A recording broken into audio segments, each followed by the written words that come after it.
Columbia, South Carolina. WIS News 10 starts now.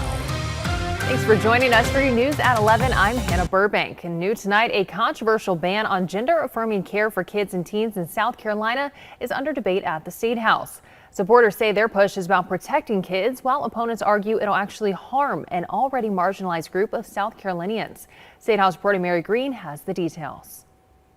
With less than 2 weeks left here in the legislative session, senators are now taking up one of the first bills House members passed this year concerning transgender health care.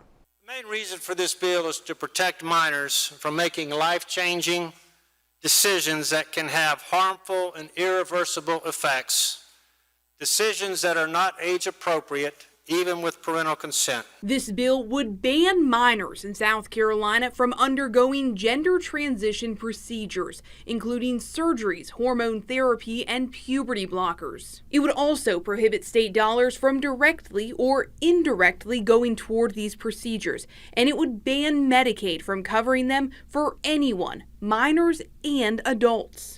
I believe the state has a compelling interest in protecting minors from this course of action. The proposal would prohibit school staff from knowingly withholding information from a parent if their minor child's perception of their gender is inconsistent with their sex. The bill would also require certain school staff immediately notify parents if their child's perception of their gender differs from their sex, or if they want to be called a name other than their legal name or a derivative of it. Teachers who might have differing sides on this bill have said, please keep your culture wars out of our classroom. Please let us teach math. Please let us teach fractions. Please let us teach dangling participles and quit dragging us into fights. Senators will continue their debate Thursday when amendments are likely to be proposed. Senators have made some changes to this bill, so if they pass it as it's written now, the legislation will move back over to the House, where it passed earlier this year, largely along party lines.